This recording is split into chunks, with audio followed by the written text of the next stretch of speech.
Je m'appelle Paul Bradley. Je viens des cantons de l'Est, plus précisément de Waterloo, et je compte depuis 25 ans moins des poussières. Je m'appelle Jérôme Bérubé, je viens de Bécomo et je compte depuis 2009.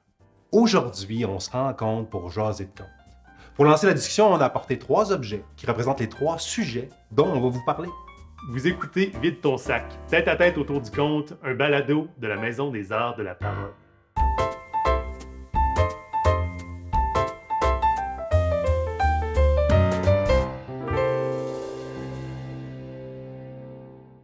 Salut Jérôme! Allô, Paul! Comment ça va? Ben, ça va super bien. Oui. Puis, qu'est-ce qui est drôle, c'est que la dernière fois qu'on s'est vu, c'était au Salon du Livre. Oui, il y a la semaine dernière. Oui, Salon du Livre de l'Estrie. Et là, on est encore en Estrie. Et on nous a dit d'amener des objets qui représentent le conte pour nous. Mhm. Et là, j'ai amené un livre. Et ça, c'est un peu contradictoire parce que pour moi, le conte, c'est vraiment pas dans les livres, mais je t'explique. Vas-y. Voici le livre. Ah! Non! C'est le livre qu'on a lancé la semaine passée, Couilles de camion. Un autre livre qui contient toute la sagesse du monde. En fait, Ok. c'est un dictionnaire. C'est vraiment un dictionnaire des proverbes et dictons. C'est marqué « La sagesse du monde entier ». Et ce que j'aime dans cet ouvrage-là, que je consulte quotidiennement, c'est qu'au départ, c'est des phrases que les gens sont échangées jusqu'à temps que ça devienne assez réel pour qu'ils se disent « c'est ça la vérité ». Parce que ça doit être vrai. Ça doit être vrai. Tout le monde le dit. Jamais 203, ça nous est tous arrivé à m'amener. Hein? Et ça va assez large. Il y a même des dictons qui disent le contraire de l'autre dicton d'après, qui se contredisent. Donc, c'est toute la sagesse du monde entier pour autant que le monde est sage. Ceux qui disent la seule chose qui peut contredire un proverbe, c'est un autre proverbe. C'est un autre proverbe. Parce qu'il y a, entre autres, il y a trop fort casse. Tu sais, comme mettons, si tu bâtis un pont trop pesant, il va casser. Mhm. Puis il y a trop fort casse pas.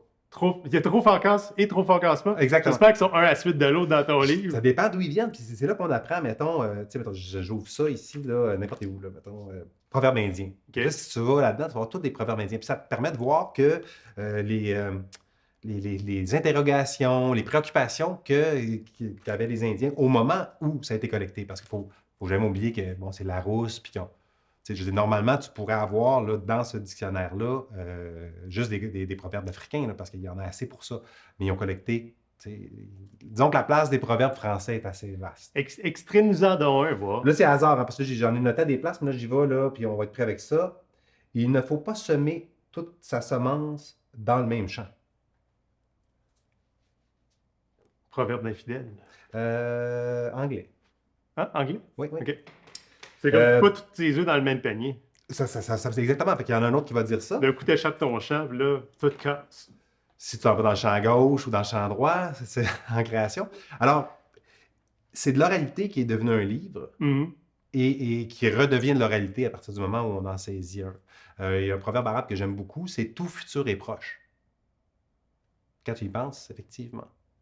Surtout avec les changements climatiques. Là, je veux dire, on fait tout le temps comme si c'était loin, là, mais tout futur est proche.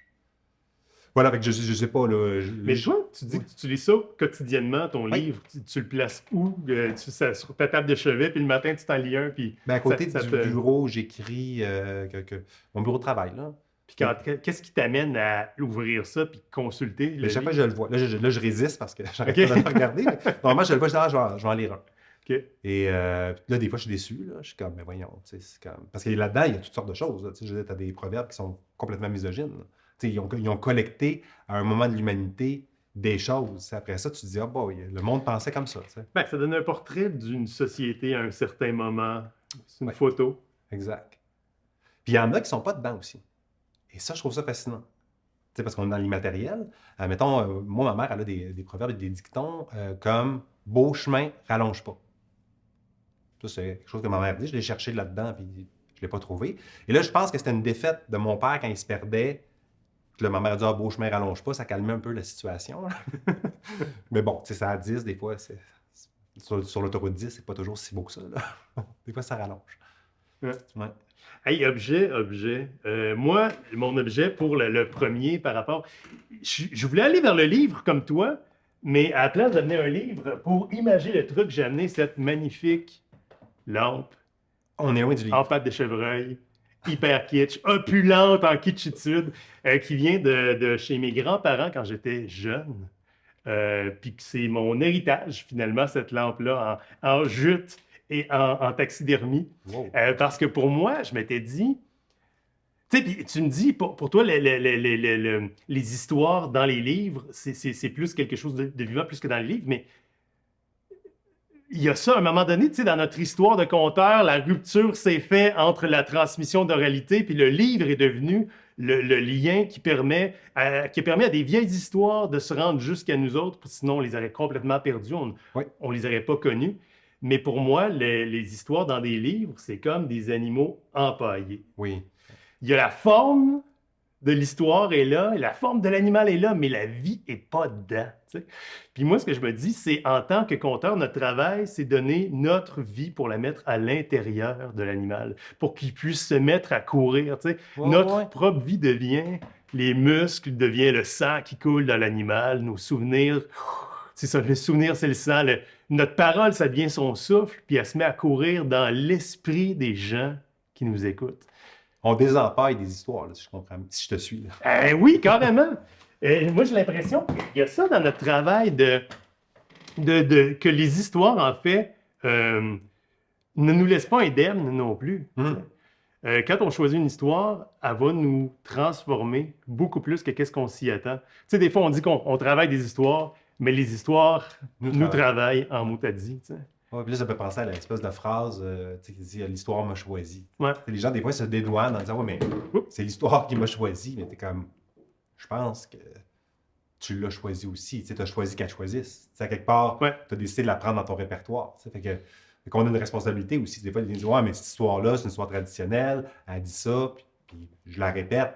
Ouais. Oui, mais aujourd'hui, dans toute tradition que tu veux, tu es en temps présent pareil quand tu la rencontres, quand tu la racontes, puis tu rencontres un auditoire qui ne l'ont pas entendu. Absolument. Fait que tu mets de la vie, mais des fois, il faut que tu lisses les poils du caribou. Absolument. Tu choisis l'ampoule que tu mets dedans. C'est une ampoule 100 watts, c'est-tu quelque chose qui est éco-responsable? Tu sais, Puis à s'arrêter aussi, ben, cette bête-là, comment qu'elle bouge, comment qu'elle avance, tu sais? Parce que là, je la vois dans le livre, mais dans la vraie vie, comment qu'on fait pour la faire bouger? Fait qu'il y a des fois des recherches externes, puis des fois, il y a des recherches dans soi pour savoir comment on peut incarner cette patente-là. surtout si tu as juste une patte comme histoire. Tu sais. Ouais. C'est comme...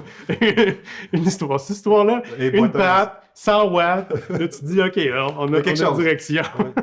Mais c'est vrai aussi que des fois, il y a des histoires qui nous arrivent un peu éclopées. Tu sais, des fois, je lis une histoire puis je me dis, il manque quelque chose. Tu sais, elle a été transmise, elle a été écrite, mais soit l'auteur a retiré une partie, soit il a transformé quelque chose. Mais on dirait que dans tout ce que je connais de scénario d'histoire, il y a quand même ça se peut que ça soit aussi une histoire particulière, comme il n'en existe qu'une, mais des fois, tu fais comme... Puis des fois, tu tombes sur des versions, mais tu te dis, mais qu'est-ce qu'ils ont fait avec l'histoire? Tu sais, des fois, tu tombes ça dans de la vieille taxidermie, des vieux animaux, puis tu te dis, mais ça ressemble même pas. Ouais. À un moment donné, j'étais au musée, à musée d'histoire naturelle à Bruxelles, puis il y avait l'allée du Canada. Fait que là, on se promène dans ça, puis il y a plein d'animaux empaillés, puis là, je tombe devant un animal, puis je le trouve fascinant. J'avais jamais vu cet animal-là. Je me suis dit, mais qu'est-ce que c'est, tu sais? Fait que là, je la regarde, je l'observe, la couleur, la forme, c'est tout nouveau pour moi. Puis là, je regarde la plaque en dessous, puis il est marqué « Bébé ours noir ». Puis là, j'étais comme « Oh shit, ils l'ont vraiment manqué ». Mais en le manquant tant que ça, tu crées quelque chose de totalement nouveau et inattendu. Fait qu'il y a peut-être de la force dans ça aussi.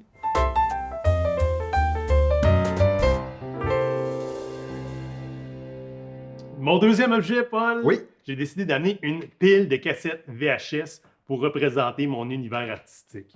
Okay. C'est surprenant, je ne m'attendais pas à voir ça ici. Non. Moi, venant de Bécomo, la culture, ça rentrait par la TV chez nous. Le cinéma aussi. En fait, ça aurait pu, parce que sur ces cassettes-là, c'est des cassettes de films, mais tu te rappelles l'époque où on tapait avec la vidéo ce qui se passait à la TV? Oui. Fait que moi, les cassettes avec des numéros de Juste pour rire, des numéros, les Chicken Swell, l'émission des Chicken Swell que j'ai adoré. Moi, la cassette VHS a été non seulement une source de mémoire, d'histoire que j'aimais beaucoup, mais en plus de ça, c'est ça comme la culture qui est rentrée dans moi. Puis particulièrement dans cette pile-là, c'est vraiment des films de série B. Oui, c'est ça, t'as choisi. Là. Ouais. Des films de genre. On a... Arcade. Oui, arcade, de horreur, de jeux vidéo. On a de post-apocalyptique à travers tout ça. Puis il y a quelque chose que j'aime dans le cinéma de genre. Moi, je me rappelle, un de mes trips ados, là, c'était d'aller au ciné-club puis de me promener dans les sections pendant peut-être 1 heure et demie, parce qu'il y avait un spécial 6 cassettes pour 6,66, le deal satanique. OK. Puis là, je me grillais de 6 films pour ma fin de semaine. Je faisais ça quasiment toutes les fins de semaine. Mais il y a une histoire qui s'écrit, en fait. Parce que moi, j'y allais souvent avec un groupe d'amis, on était 2, 3. Ouais. Il fallait que tu dises, ben là, lui, je l'ai déjà vu, lui, je l'ai entendu parler. Fait qu'il y a comme une histoire qui s'écrit juste dans le choix de ton répertoire vidéo que tu vas ramener pour le week-end. Là. Absolument. Puis tu sais, ces films-là, c'était une façon de mettre de l'ordre aussi dans ma façon de voir les choses. Tu sais. Non seulement d'oser d'aller vers le gore, l'exagération, le grotesque, le haut en couleur, mais aussi pour compter, c'est un peu... j'aime le conte cinématographique. Oui. J'aime quand les images sont belles, sont présentes, parlent. J'aime quand on va d'un gros plan à un close-up. Oui, puis t'es assez fort aussi dans les effets spéciaux. Ouais. Parce que des fois, t'as des bons budgets d'effets spéciaux. Moi, j'écoute ton histoire, je suis comme, my God. Puis on est rendu dans un film d'action, là, tout d'un coup, là, l'éclairage, l'explosion. Ouais. Ça fait partie de ton univers. Ah, une bonne scène d'action, là, Oui. c'est le fun à faire. Oui, puis dans l'immatériel, on a moins de risques. Tu as moins de risques de te blesser en racontant une histoire d'action que si tu faisais un film d'action, en fait. Puis ce qui est drôle, c'est que c'est une façon de marquer, de filmer. Puis là, aujourd'hui, on est en train de filmer, justement. Vraiment? Il y a quelque chose dans la parole que je trouve qui est le fun quand elle est libre. Puis que quand on arrive à faire un enregistrement ou faire un livre, puis là, on doit fixer quelque chose. Ah, ça me fait tout le temps un petit... Mais justement, ça m'amène à mon autre objet. Oui, Ou est-ce que c'est pas si fixe que ça? Ah, t'avais-tu fini? Oui, non, vas-y, parce qu'on est tous les deux dans le rétro. Oui, mais là, c'était le 5 à 7. Parce que, non, c'était le 4 à 7. En tout cas, 4, 5 à 7. En tout cas, bref, iPod. Donc, ici, c'est une technologie plus récente que la cassette VHS, mais qui est déjà rendue une vieille technologie. Parce qu'il s'est déjà rendu un objet vintage, il ne le fabrique plus. Et ce que j'aime là-dedans, c'est que contrairement à... quoi que ces cassettes-là, tu pourrais réenregistrer dessus. Si tu pèses ces 2 pins, tu serais capable de réenregistrer sur... tu as une capacité d'enregistrement, de recréer un répertoire. Et là, ici, c'est fait pour ça. En fait, tu crées des répertoires de musique. Là, tu pourras faire des vidéos aussi.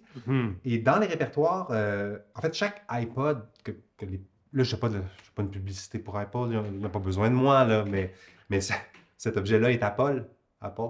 Mauvais jeu de mots. Mais toujours que chacun de ces objets-là a un répertoire qui correspond à la personne qui le possède. Donc, je veux dire, le tien, si tu en as un, va être différent du mien. Là-dedans, il y a des choses, parce que j'en rajoute plus, parce qu'à un moment donné, j'ai arrêté parce que je suis rendu avec un autre téléphone, mais c'est resté comme une image des chansons que j'écoutais à un certain moment donné. C'est devenu une capsule temporelle. Une capsule temporelle que j'aurais pu modifier. Et pour moi, ça représente mon univers du conte à quelque part parce que pour moi, c'est beaucoup axé autour du répertoire. Qu'est-ce que tu rentres dans ton répertoire et qui sort de ton répertoire? Et moi, c'est très peu fixe, mon répertoire. En fait, tu sais, je dirais pas que j'ai des centaines d'histoires parce que ce serait prétentieux, mais j'en ai beaucoup. C'est beaucoup plus que qu'est-ce que je peux me rappeler en un instant. Tu sais, moi, c'est un fantasme pour moi, là, les conteurs que j'entends qui s'assoient et qui décident quelle histoire ils vont faire. Moi, j'en maîtrise pas tant que ça à la fois. Tu sais, c'est pour que je me dise, je vais aller compter ça. Des fois, j'en maîtrise 3, 4, 5 qui pourraient aller là. Mais sur l'ensemble de mon répertoire, je sais qu'elle existe, mais des fois, je l'ai encapsulée. Soit je l'ai enregistrée en audio, j'ai écrit des phrases, puis elles me reviennent. Et là, je vais essayer un petit exercice, si tu permets, parce que ce iPod-là est particulier, il est amené à la Vieille Forge en 2011. OK. Et j'étais avec les prétendants, c'est la première fois qu'on compte sur un stage. Là, je vais essayer de voir si l'effet va fonctionner. Et pour rajouter un petit peu à notre performance, on a décidé de faire jouer une tonne de Madonna. On parlait de scène d'action. Fait que là, c'était une scène d'action dans notre compte. Il y a des prétendants qui sont là et on a fait à peu près ce qui suit. Et là, tu as 300 personnes qui écoutent. Là, on était devant le micro. Ça amplifie un peu, mais à la Vieille Forge, les gens écoutent vraiment avec beaucoup d'attention. Et là, Sylvain commençait à raconter quelque chose, j'en rajoutais, et ça ponctuait un peu avec quelque chose de low-tech, on va se le dire. Mhm. Là, comme on n'a pas les droits pour Madonna, on va arrêter ça tout de suite. Mais, donc, c'est ça, avec un objet technologique, c'était ma première fois où ma première occurrence, je dirais, numérique sur scène Mhm. avec un objet comme ça. Puis je trouve que ça te ressemble, ça, la manipulation détournée. Oui, merci. Prendre quelque chose, le changer, le sortir de son contexte pour qu'il y ait de la surprise, mais pour avoir quelque chose un résultat qui est parlant. Puis ça fait penser à ton travail que tu fais avec la Quadra. Mhm. Oui. Tout l'univers sonore que vous développez avec la quadrature. Oui, ben on est bien entouré, en fait. C'est ça que j'ai découvert, en fait. Un autre lien avec le iPod, c'est que moi, je viens de la musique. Oui, je viens de la peinture, Mhm. parce que j'ai une formation en arts visuels, mais très rapidement, j'ai fait de la musique comme performeur. Là. Fait que donc, j'étais avec un band, donc guitare électrique trop forte, drum qui enterre le reste, bassiste, moi, je suivais tout le temps la basse. Parce Ça, que tu faisais quoi? moi, je me plais à dire que j'étais auteur-compositeur et malheureusement interprète. Fait que, donc, ça aurait beaucoup gagné à ce que quelqu'un d'autre interprète, mais je pense que ça aurait gagné. Là. En fait, après ça, je ne le sais pas. Là, mais donc, je chantais. Donc c'est vocal. Et c'est pour ça que j'ai tout le temps été habitué d'être entouré, en fait, travailler en collaboration. Mhm. Donc, la quadrature, c'est un autre bel exemple. On fait des contes contemporains en création et on va beaucoup vers la musique, vers tout ce qui est audio. En fait, je dis vers la musique. Nicolas va me tuer. Parce que, tu sais, on essaie, parce que c'est assez facile, en fait. Puis là, je dis facile. Encore là, il y a d'autres mondes qui vont m'haïr. On peut rien dire. Hein. Non, mais c'est juste que en musiquer un conte, c'est un art, je le concède. C'est jouer soi-même de la musique pendant que tu comptes. Ça, c'est tout à fait hors de ma portée. Mais il y a une complicité naturelle entre la musique et le conte. C'est-à-dire que faut que les deux s'adaptent, qu'ils fassent leur part de chemin. Mais quand on essaie d'aller ailleurs, c'est-à-dire ajouter une ambiance sonore, là, c'est comme, là, faut chercher plus. Est-ce qu'un bruit de blender pourrait accompagner, par exemple, cette discussion? Parce que là, comme en ce moment, on est dans une balado, on peut nous écouter en audio. Vous Oui. autres, vous devez comme complètement créer un univers, qui existe, dessiner, faire entendre le lieu dans lequel l'histoire se trouve. Oui. Puis ils n'ont pas eu la chance de voir la lampe comme il faut, là, avec la fourrure du caribou. On n'a pas... parce qu'on peut toujours rentrer dans des descriptions plus précises. Là. Puis c'est ça l'affaire avec l'audio. Effectivement, très rapidement, les gens peuvent être perdus, en fait. Puis c'est pas de leur faute, là, en fait. C'est notre faute. Êtes-vous perdus? Si vous nous écoutez en balado, êtes-vous perdus? Parce que on va essayer de vous ramener. Parce qu'un son, même un son que tu penses que c'est clair ce que c'est, des fois en audio, s'il n'est pas dans un contexte, tu fais « qu'est-ce que c'est ça? » Tu sais, on est où? On est où? Puis là, les deux, on a des voix basses. Peut-être même ils pensent que moi, je suis Paul alors que je suis Jérôme. Est-ce qu'on vous rattrape? Est-ce qu'on vous aide? Là? On retourne au détournement. Au détournement. Mais toi aussi, tu te tiens dans le détournement, je trouve. Quelque part, là, il y a comme... En fait, je sais pas, il y a quelque chose de surréaliste chez toi, en fait. Puis là, surréaliste, ça va me dire le terme est galvaudé, peut-être, là, mais au-delà du réel, en fait. J'irais pour ça, là.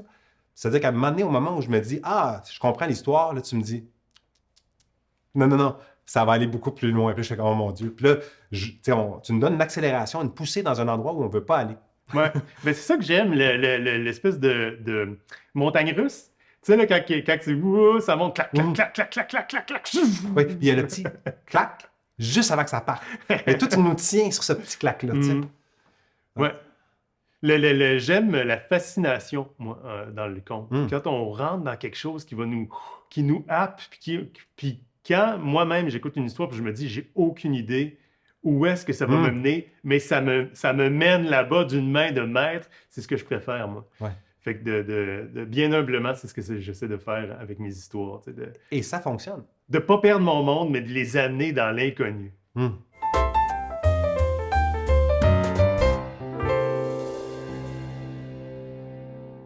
Je laisse un suspense. Prochain objet. Le dernier des trois. Un crayon. Bic. Vintage. Hey, j'arrête pas de lancer des marques, moi, là. Un crayon Bic Vintage. 4 couleurs. Ça, ce Bic 4 couleurs-là, ça représente la manière avec laquelle j'utilise le réel pour écrire mes histoires. OK. 4 couleurs. Fait que là, on peut partir, tu sais, mettons, bon, il y a mon petit côté celtique, là, ça pourrait être vert. Tu sais, souvent, quand je me dis ça, c'est une bonne idée, je pars en vert. Rouge, oublie pas ça ou fais pas ça. Après ça, bleu, c'est généralement le corps de l'histoire. Ou ça peut être noir aussi. Ça, des fois, ça peut être j'hésite. Qu'est-ce qui est sûr, c'est que je me mets des indications. OK. Puis l'écriture, c'est important pour moi, en fait. Mais toi, quand tu crées, tu écris à la main tes histoires ou tu utilises ce crayon-là pour comme noter dans la marge de ton texte? J'écris beaucoup plus vite que je tape, en fait, parce que je suis vraiment pas un jeune conteur de la relève émergent. Okay. Alors, j'ai appris, là, tape-touche, mais je tape pas si vite que ça. En fait, j'arrive pas à aller aussi vite sur le clavier que dans ma tête. Mm-hmm. Souvent, j'écris comme ça, script. Après ça, je réécris au clavier. Et après ça, j'annote, effectivement. Là.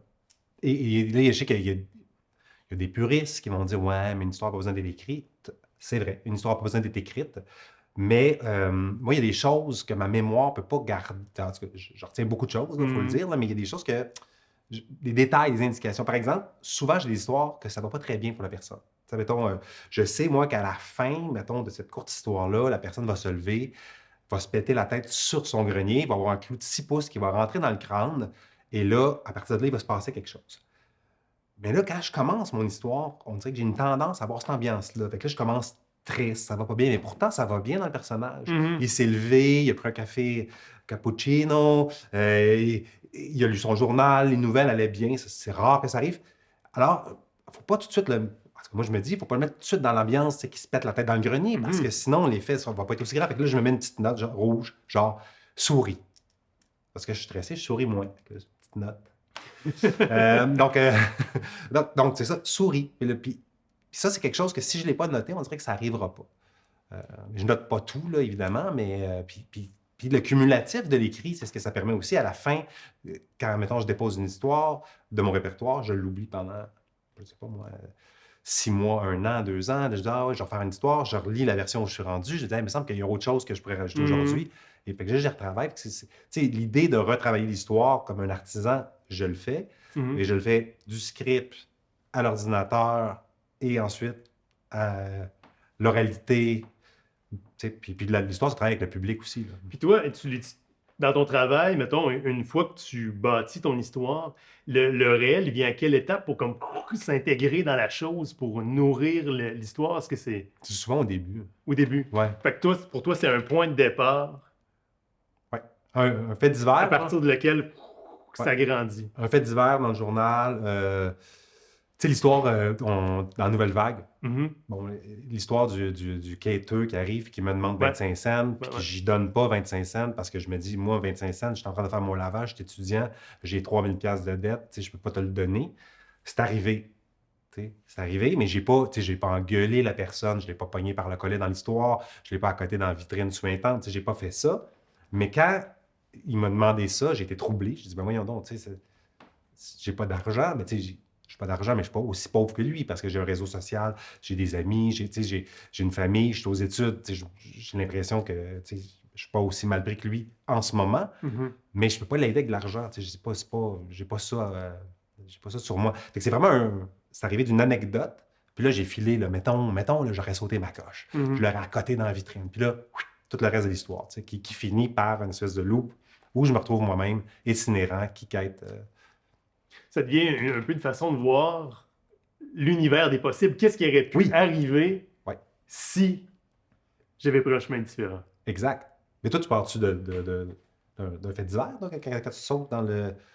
Quand tu vas dans la fiction, c'est-tu la fiction, puis tu te nourris après ça de faits réels? Ou je pense que ça peut aller dans les deux sens, parce que moi, je fais beaucoup de menterie quand je compte. Fait que dans la menterie, on se place au centre de l'histoire. Fait que quelque part, il y a cet univers-là qui nous entoure, en tout cas que moi, je veux exploiter beaucoup la Côte-Nord, la route 138. Mais même, j'ai l'impression, lorsqu'on s'en va dans une création qui est autre, qui est différente, qui est dans un lieu ou dans un futur, il y a tout le temps on traîne notre bagage. Tu sais. On dit qu'on crée des histoires, mais on recompose des mots, on recompose des univers qu'on a rencontrés, on recompose des choses qu'on a vécues avec des idées qui viennent de nous popper dans la tête, avec Des une structure personnages, ouais. traditionnelle, puis on assemble ça. Il y a quelque chose, j'ai l'impression qu'il y a une question d'assemblage dans la vérité et l'histoire. Tu sais. Il y a un pacte avec la vérité, clairement. Là. Ouais. À un moment donné, il faut qu'il y ait quelque chose qui soit réel, soit les réactions des personnages, soit...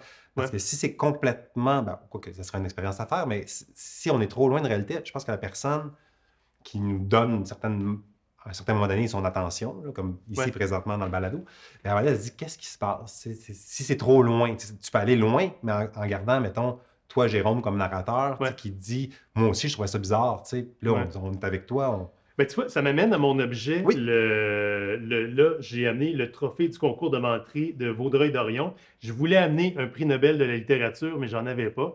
Alors, Pas je suis encore. allé avec la meilleure affaire que j'avais à portée de la main et juste après. Puis, mais parce que le prix Nobel de littérature, c'est un prix Nobel qui est donné pour quelqu'un qui a fait du faux. Parce que tous les prix Nobel sont donnés pour de la vérité. Prix Nobel de médecine, prix Nobel de chimie sont donnés à des gens qui ont fait des contributions à l'humanité en faisant des études précises, en ayant des résultats probants, sauf le prix Nobel de littérature, dans lequel on va donner un prix à quelqu'un qui a inventé une histoire fausse. Puis c'est incroyable parce que on dit ça, cette histoire fausse-là, fait avancer l'humanité. Parce que le faux parle de ce qui est vrai. Puis ce faux-là, cette histoire-là, elle a été inspirée du réel. Fait qu'on part du faux pour faire du vrai, pour retourner au faux. Wow. Puis, Non, du vrai pour aller au faux, pour retourner au vrai plutôt. Puis j'ai l'impression, moi, que le conte, c'est un moyen que l'humanité s'est donné pour parler du réel quand le réel était trop dur à nommer. Vrai. Mais je dis vrai, j'ai la même impression, là. Puis même, j'ai l'impression que là, on a le plus... C'est pas facile ces jours-ci quand même, en général. Mais c'est comme les... Avant, il y avait les fables. Tu sais, on parlait beaucoup avec des animaux. Tu sais, puis on faisait dire des choses parce qu'il y avait une espèce de contrôle étatique qui empêchait de dire que, mettons, le roi était pas si sympathique. Ouais. Fait que là, on dit, on va prendre un lion, ou on va prendre un autre animal. Et puis, on glisse tranquillement vers qu'est-ce qu'on peut dire, qu'est-ce que Jérôme peut dire, jusqu'où Jérôme peut aller, en fait. Parce que moi, un de mes principes, je m'en vais vers les contes de robots, tu sais, tranquillement, en me disant, ben, c'est comme du conte animalier, on est proche de lui-même, un robot. Tu sais, un robot, on peut-tu faire, tu sais, on peut-tu ostraciser un robot? Là, dans les temps qui courent, on a tendance à dire, ouais, mais l'intelligence artificielle, c'est pas des vrais artistes. Je sais pas. Je sais pas, quand ils vont réfléchir à nos débats qu'on a eus sur l'intelligence artificielle, on peut dire, ben là, ils n'avaient rien compris, on était là pour les aider. Mais peut-être que non aussi, c'est peut-être la menace, tu sais, mais Ouais. on hésite entre les deux. Mais c'est vrai que la fable, tout comme l'anticipation dans tes contes de robots, qui sont géniaux, soit dit en passant, ça permet de parler de notre réel, de notre ici et maintenant, mais de le placer dans une situation tellement différente, un setup qui permet d'explorer quelque chose de la nature du monde. Puis qui est quand même encore là proche d'une certaine vérité, Ouais. dans le sens que... Quelles sont nos limites? Quelles sont nos limites?